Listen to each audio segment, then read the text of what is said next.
Episodi nis me humbjen tragjikisht të dy personazheve shumë të dashur si Sanie dhe Gülten. Çetin i shkatëruar emocionalisht nga humbja e gruas dhe fëmijës që ajo priste. Ai e shpreh pikëllimin e tij përmes lamtumirës që i jep Gülten, duke e shoqëruar deri në fund.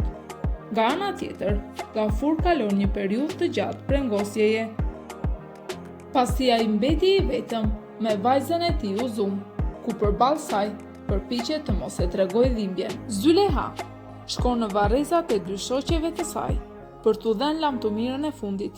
Duke qëndruar pranë tyre, ajo shpreh dhimbjen dhe ndjenjat e saj të thella për humbjen e tyre të papritur. Ajo i thot Sanies se do t'i mungoj shumë një shoqe si ajo, duke theksuar lidhjen e fortë që krijuan dhe kujtimin e çasteve të ndihmës në mbështetjes që Sanie i kishte dhënë. Me lot në sy, Züleyha i drejtohet Gültenit dhe i thot se do të jetë gjithmonë motra e saj, duke u shprehur kështu për një lidhje të pandashme shpirtërore që do të vazhdojë edhe pas vdekjes.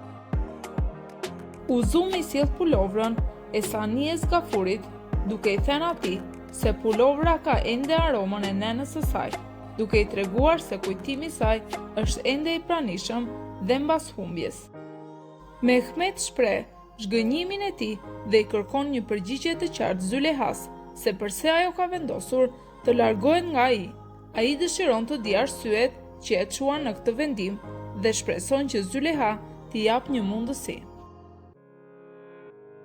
Mehmet shkon të përballet me Fikret, duke i thënë atij me siguri të plotë se nuk do të heqë dorë nga dashuria e tij për Züleyhan.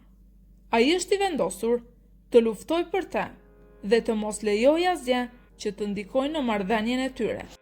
Nga ana tjetër, Fikret është skeptik dhe i pasigurt për sinqeritetin e Mehmet.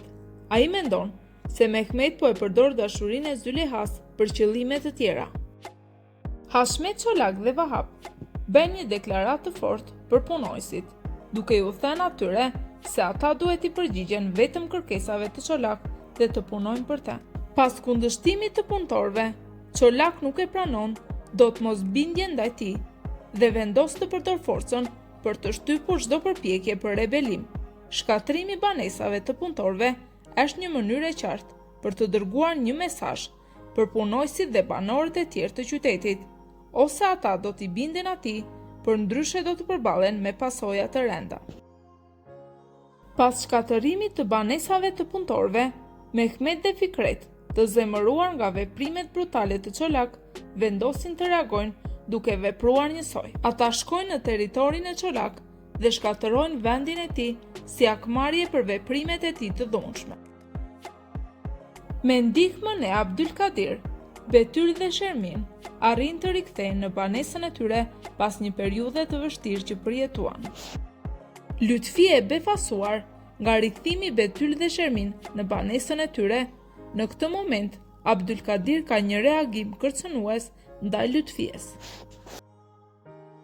Lutfie i tregon Züleyhas se Abdulkadir e ka kërcënuar dhe ka bler shtëpinë e Sherminit, një veprim që shkakton shqetësim tek Züleyha.